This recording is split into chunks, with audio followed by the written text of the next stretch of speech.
Hello. Hi, I'm Jerome. Nice to meet you too. Please take a seat over here.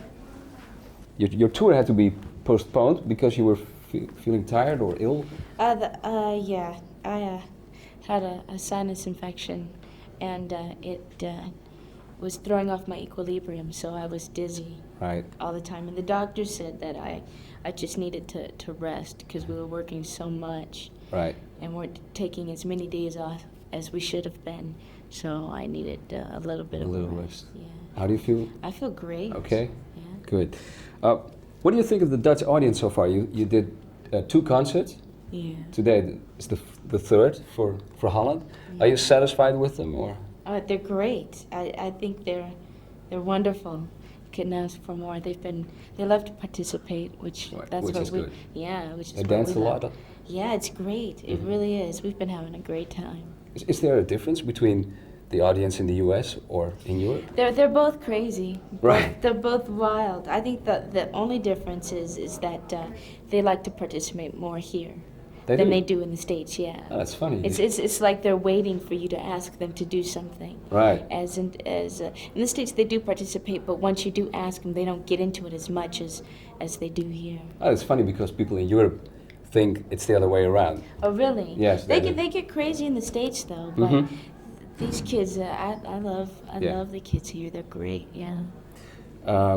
It's common knowledge that you're very fond of animals, right? Yeah. We have something in Europe which is called Animal Day. Are you familiar with that? No. It was last Thursday. It's a special day when everybody in Europe gives special attention to their pets, to their animals. Oh, really? Yes. That's nice. Because I was wondering if you had done something special last Thursday because of Animal Day, but you're not familiar with it. No, I didn't. What kind of music do you play in the tour bus when you're going to the next gig? I listen to a lot of all different types of music. I listen to, so it's not just one. The people who have influenced me the most would be Stevie Wonder and Marvin Gaye. And growing up, we listened to all types of music, classical. Right. We listened to rock, to country music. My mother was into country music and blues. And we listened to folk. Folk? Yeah. So all Different kinds styles. of all kinds. Yeah. Tracy Chapman, U2. Yeah, I love Tracy Chapman and U2. But as far as new age, I don't really consider them new age. As far as new age, it would be like, you know who Hadley Hawkins Smith is? No, I don't. Or Bob James. Right, Bob or James. Clue. All right. People like that. Yeah. Do you consider yourself a socially conscious artist? Because if I listen to No, your... not really.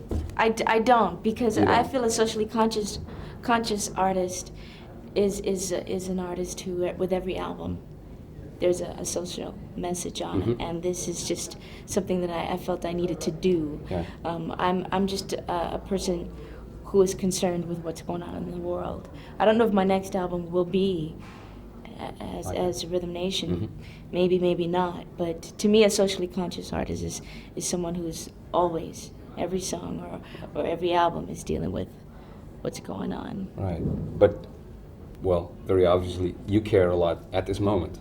No, yeah, I do. Right. And my mother's always said, ever since I was little, I was always concerned with other people, wanting to do things for other people before doing something for myself. Right. And I've always wanted to do this album. It was just a matter of the right timing. I felt that I had my foot in the door, but I didn't feel that I was in the door until the Control album. Right. And then after that, I decided to make Rhythm Nation. A lot of the executives at the company, they were a little against what I was doing. They were? Yeah, they felt that I was taking a risk. Oh, right. That mixing my type of music with this message wouldn't work. But I wanted to do it. I knew it could work if it was done properly. And it was a matter of sitting down and thinking and just planning out exactly how I wanted to go about this.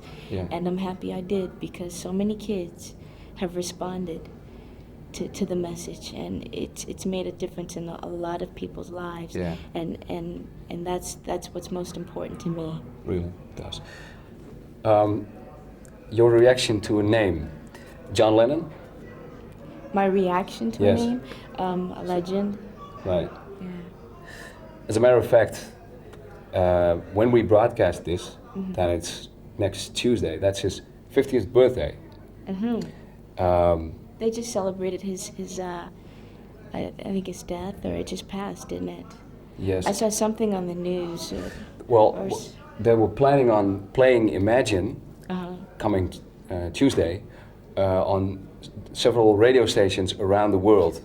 All at the same time? All at the same time. Oh, yeah, that would have been beautiful. Yes, yeah. with a special message of Yoko Ono in front of that. Oh, that would have been beautiful. Yeah. Do you have a John Lennon all-time favorite song? I think Imagine is a beautiful song. I really do.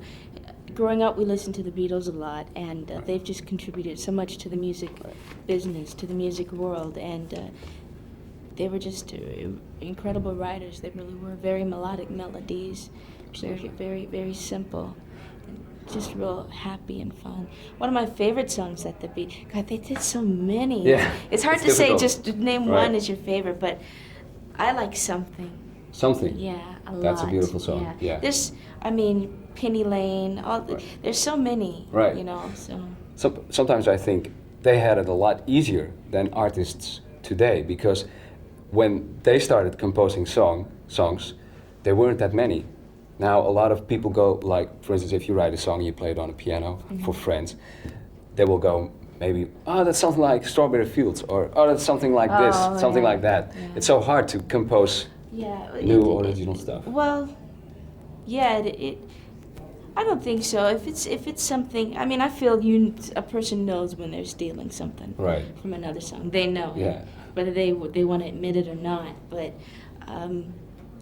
if it's just something that pops up out of your head, sometimes too, you don't mean to, and you let another friend hear it, and they'll say, "Oh, that does remind me of something." So you should just scratch that and try to come up with something else. It's hard. It's hard. But it can be done. Right.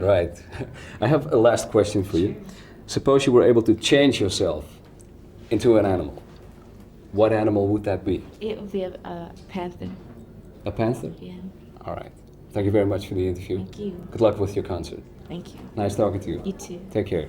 Hello, this is Paul McCartney, and you're watching Europe's #1 rock show, Countdown.